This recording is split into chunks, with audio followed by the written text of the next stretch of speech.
Hello friends, get ready for the dictation. The dictation will start after 5 seconds.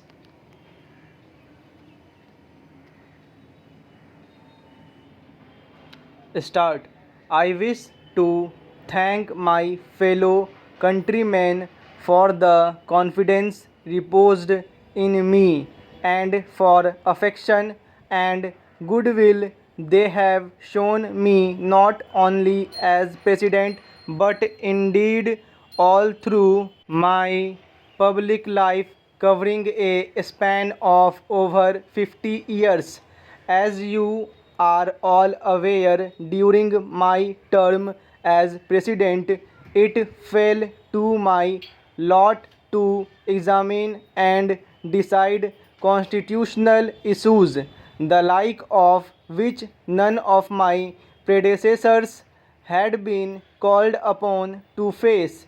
Constitutional experts may have differences of opinion about the correctness of some of my decisions, but the people, by their verdict, approved of the way I had dealt with the situation, having regard to the background against which the general elections to the Lok Sabha in January 1999 were conducted.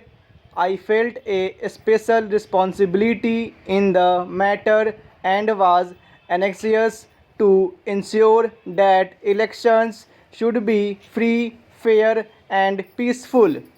It gave me immense satisfaction that the governments at the center and in the states and administration at all levels, both in the center and in the states, ensured that the elections conducted were as free and fair as were earlier.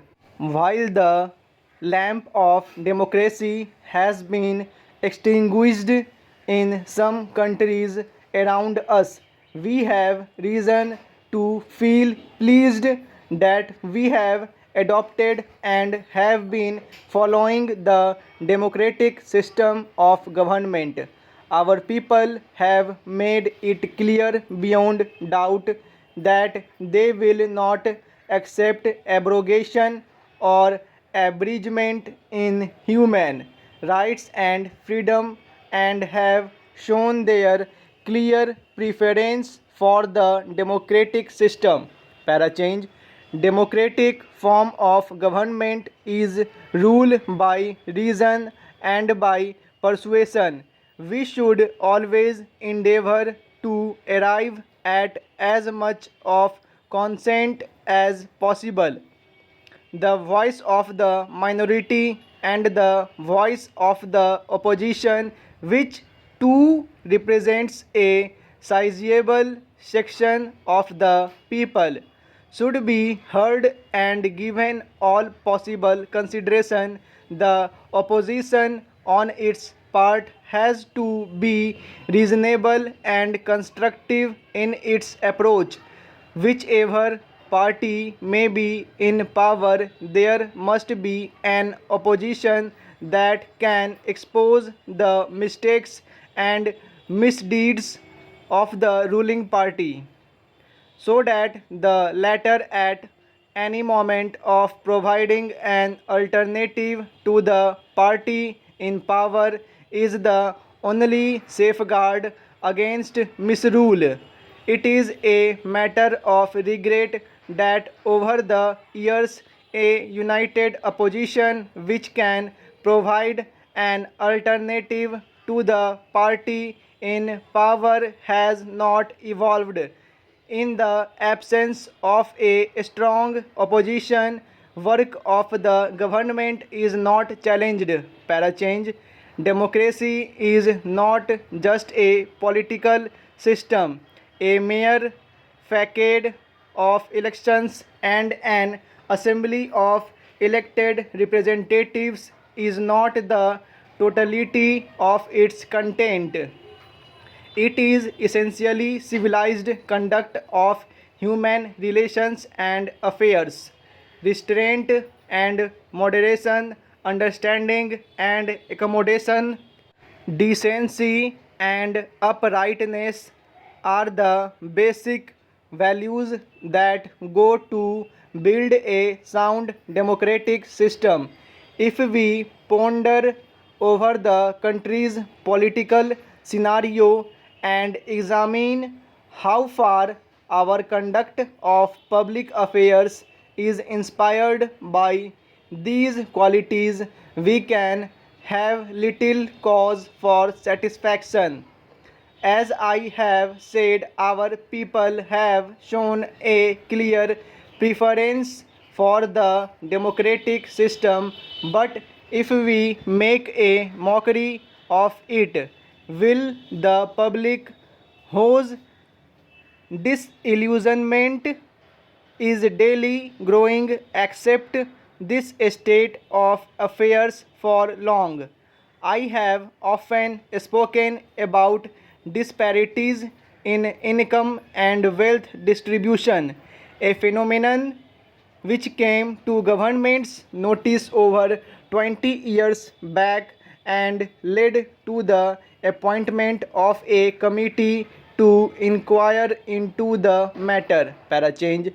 Disparities have become accentuated since then. Concentration of wealth, apart from its socially undesirable consequences, has disturbing implications for the working of our democratic system, which I need not elaborate. While there is little doubt that large investments for development over the successive 5-year plans have added to the country's wealth for the majority of our people, there has been no marked improvement in living standards. Per capita availability of essential commodities has been fluctuating and has not shown any significant improvement. Per capita income at current prices has been increasing, but at constant prices there has been little improvement. That the cost of living has relentlessly been going up is borne out by the government's own action in increasing the rates of dearness allowance twice or thrice in the course of a year. I am not unaware of our many achievements since attainment of independence, near self-sufficiency in the matter of food, large industrial capacity in capital, intermediate and consumer goods, enormous improvement in transport, power and other basic requisites, rapid strides in science and technology, including such sophisticated areas as nuclear power and space technology are creditable achievements. A nation that has achieved so much in the short span of 50 years gives promise of ability to bring about a better life for the mass of its people.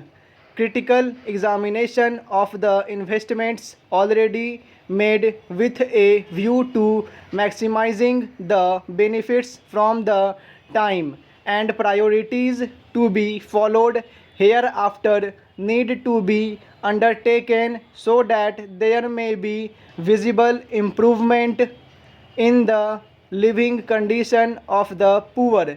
Above all, we must realize that positions of power and authority are places of public held in that spirit only. Full stop.